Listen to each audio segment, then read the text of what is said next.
Day 23 of the Sun Trip 2024.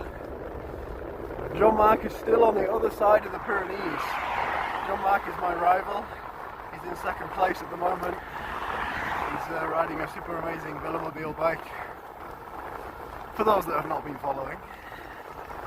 I have now 40 kilometers to descend down the Pyrenees. So this day is absolutely critical for me. This day decides who wins the Sun Trip 2024. Okay, no time for talking, only time for going fast as hell.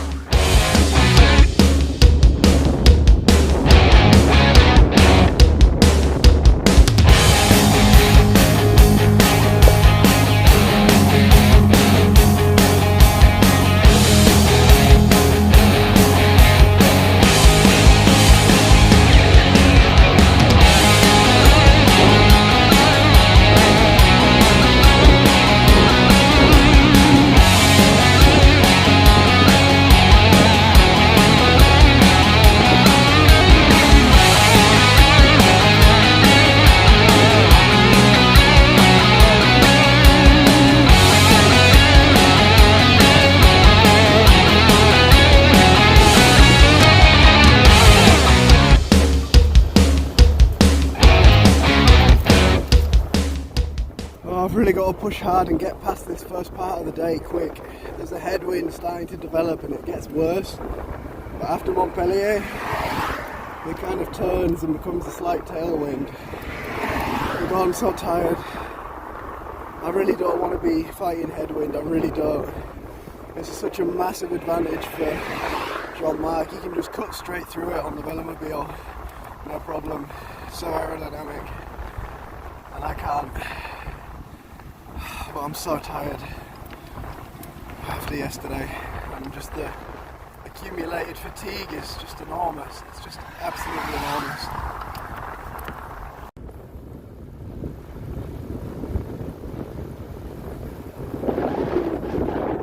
The Mediterranean, we're back at the Mediterranean, it's right there, the Mediterranean Sea. I can't believe it.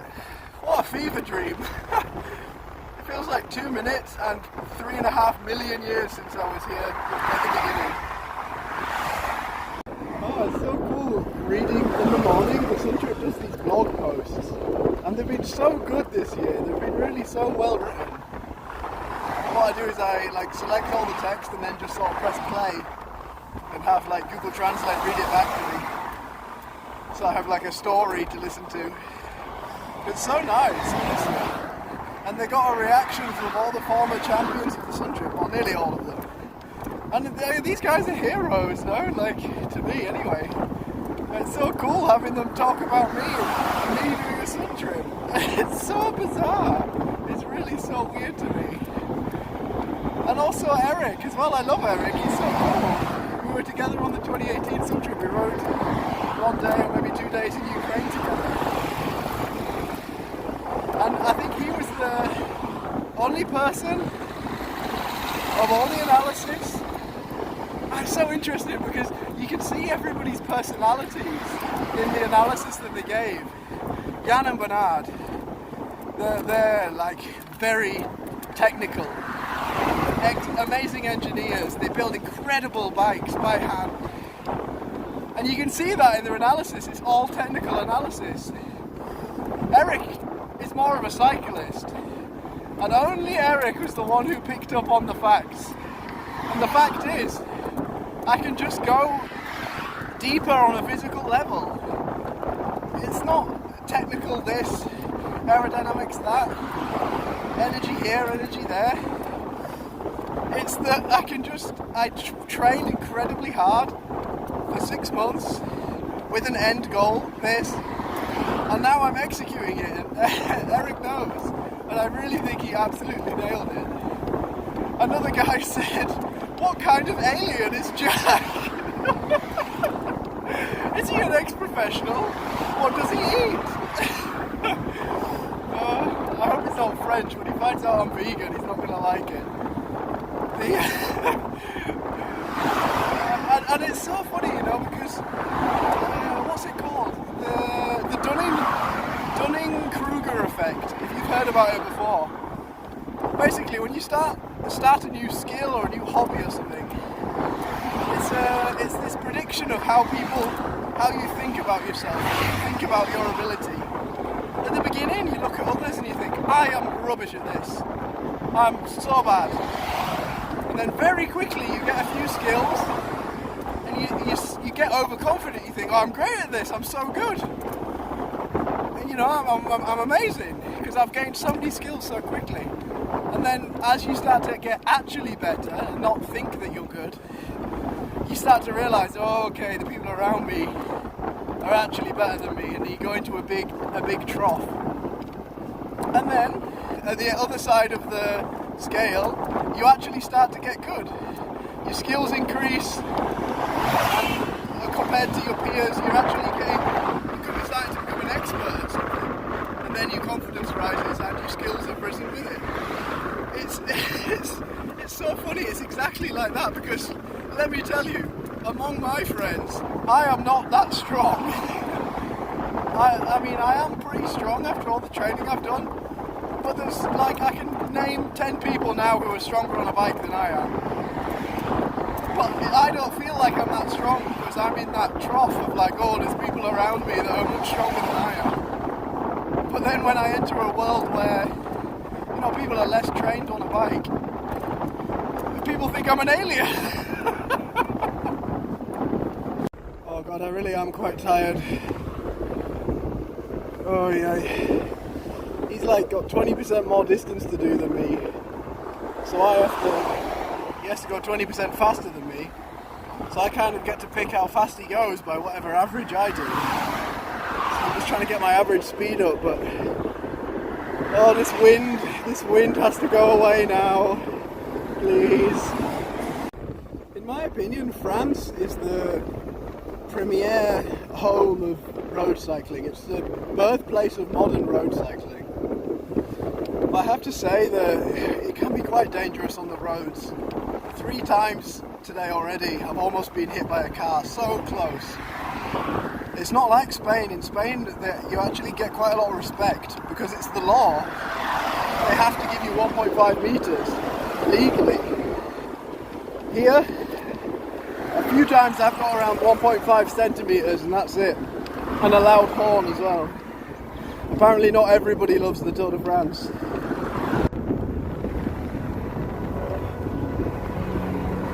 Oh god, I'd love to stop there right now and just eat, sit on the floor outside and eat everything. Oh god.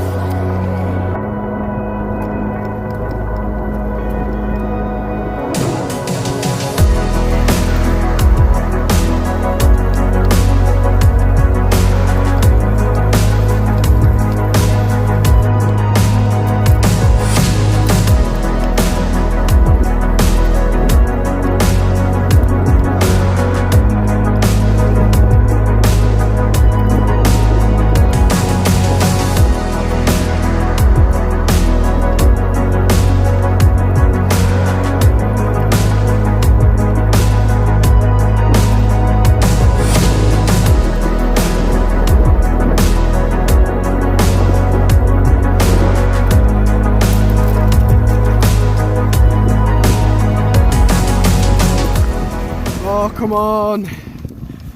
Oh. Yeah, tired now.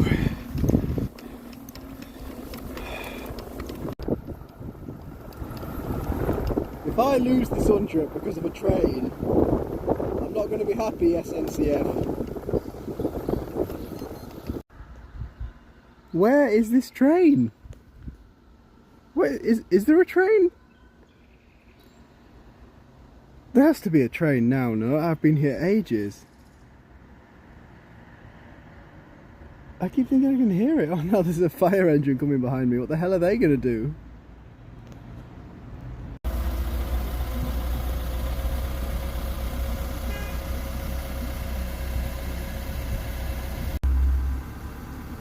I've never seen anything like it. I've been here for 6 minutes now. These poor guys. Oh my god, finally.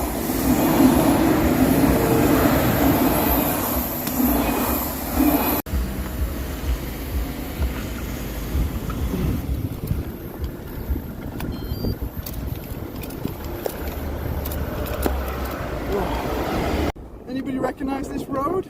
Anyone? No?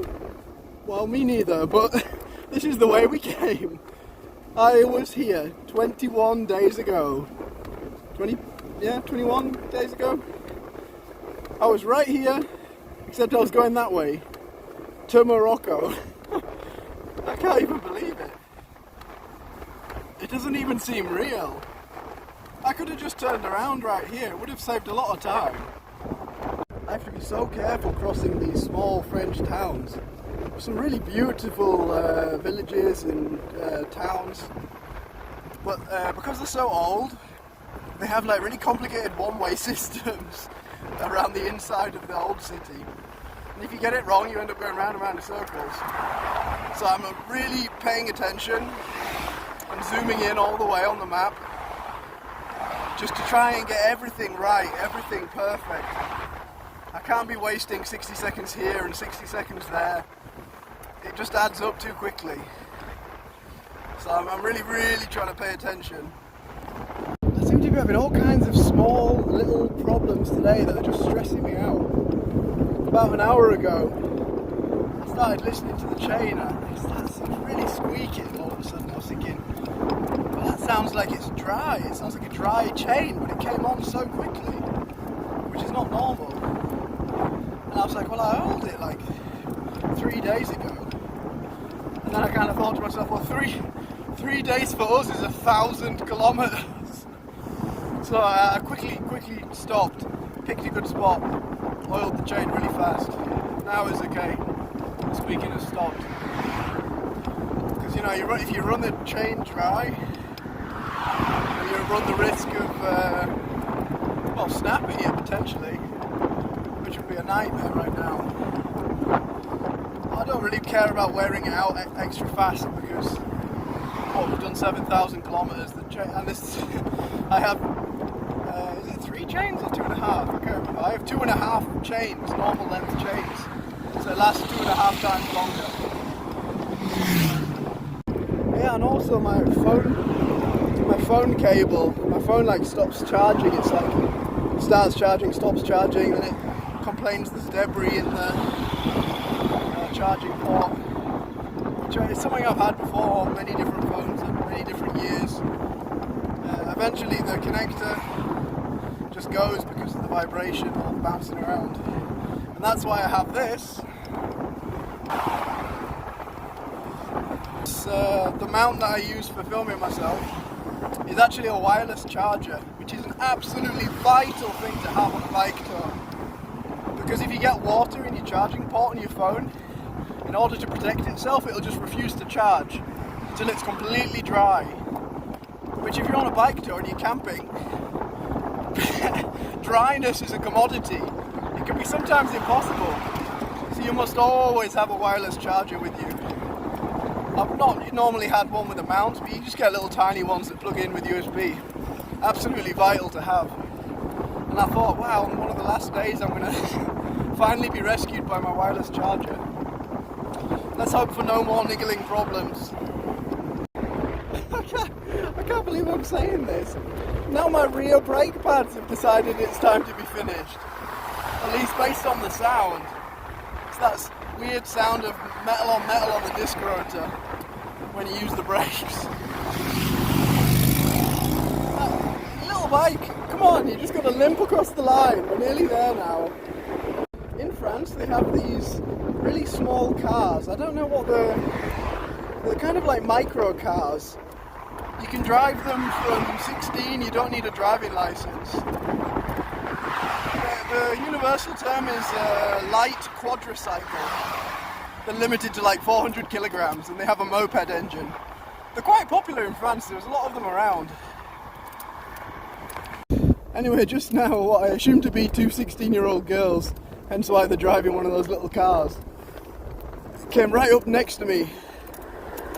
Like, didn't stop, they just came really close, past me really close, beeped the horn and with the window open, shouted in English with a really strong French accent. Some swear words, let's just say. Anyway, and continued on. And then another 100 meters down the road there's a roundabout. And and suddenly there's a bunch of traffic and they have to stop. And I could see them through the back window, like stressing because they could see me coming. They still had the windows open. And I came up to the roundabout and stopped and did like a slow head turn. I've never seen two more flustered human beings in my entire life. And then the traffic cleared and they sped away and turned right off the roundabout to escape. Oh, they looked so embarrassed. That was kind of amazing.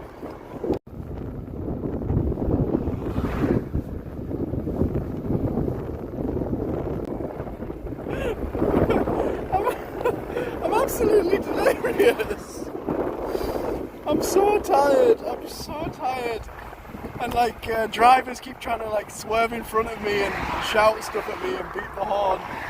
And some car just came up next to me and just gave me they fell off. Just gave me a banana. I'm absolutely losing my mind. I'm so tired. I can't wait to go to sleep. This is the best banana. This is the best banana in the world. Oh God, help me. I don't know why it's so funny. Just a man with his arm fully outstretched out of the window of a car with a banana and like a quite serious face. Oh, thank you, random stranger. Very nice. Faith in humanity restored.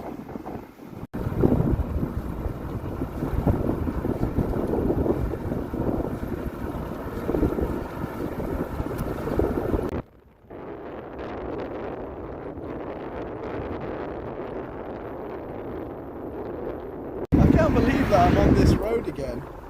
Many years ago I went on a bike trip. I cycled down to Mallorca from Switzerland to go visit a friend. And I was obviously going the other direction. And I was on this exact road. And I slept up here on the right hand side. I remember vividly. I like wild camped just over this little fence and to the left. I don't know why, but for some reason I always remember this wild camp. I think about it often. I don't know what it is about it. I've obviously wild camped hundreds of times in hundreds of places, but there's something about this one I always remember. I just don't know why. It's going to be so bizarre to go past it. I'll try and get a little video of the fence on the right hand side if it's still the same. This was years ago. It's like 5 years ago or something. I remember this old electrical building, or telegraph building, I'm not sure, which means it's on the opposite side of the road. It should just be there. It was like pitch black. There should be a fence somewhere. Yeah, there it is. Just it's so weird to be here again. It's so weird. I mean, I'm obviously quite tired. And I remember when I camped there that other time, it was almost dark. So it kind of feels like a dream. But all I can say is weird and bizarre. It's the only two words I've got for you. Well, nice to see it again. Oh, I look like death. What a day. What a successful day. And what a hard day. Oh, I just walked for... It's 20 minutes to go get a pizza and the place was closed early, and now I have to walk 20 minutes back. 40 minutes of walking is not what I need right now. I even tried to take an Uber for this tiny walk, but I couldn't, it wouldn't work. I couldn't get anyone. Oh, I did so well to hold the gap today. I did so well. I can't believe it. I can't believe I managed it. Took a lot. Well, the hotel has these like I can show you. It's like a local business has these like jar meal things. I think they like offered it to sell it at the hotel. And of all the things to be eating now, I'm eating tagine, the classic Moroccan food. I feel like I feel like it's a setup sometimes, these things. I feel like there's producers in the background pulling strings. Why am I eating tagine? I never eat tagine. Anyway, yeah, crazy day. It's amazing when you take away the solar. Me and John Mark did the same distance today. It was flat, so he should have probably done a bit more, but I was going really hard, so that was the difference. Well, this was, like I said in a previous video, this was always my plan. If you saw what happened to some of the other sun trippers that were a bit further behind us right at the beginning near the Pyrenees, this massive storm, clouds for days. If that had come 2 days later, they would have been a very different picture in the sun trip, because the solar would have been taken away. This is like a spring trip. It's the earliest sun trip in history. So my thinking was, the weather in Europe is probably going to be bad, and also the weather in Morocco might be bad. And the solar irradiance is a little bit less because it's spring also. But yeah, finally got the cards finally fell in my favor, and we got some clouds just when I need it. So yeah, I'm going to enjoy my little pot tagine, and tomorrow is the final day of the Sun Trip 2024, in which the champion will be decided.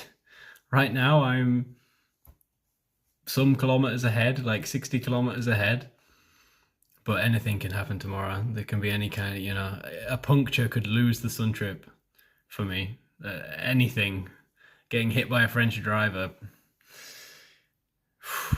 There's quite a lot of pressure, actually. Well, we're just gonna do what we can do. And tomorrow, we'll find out what happens.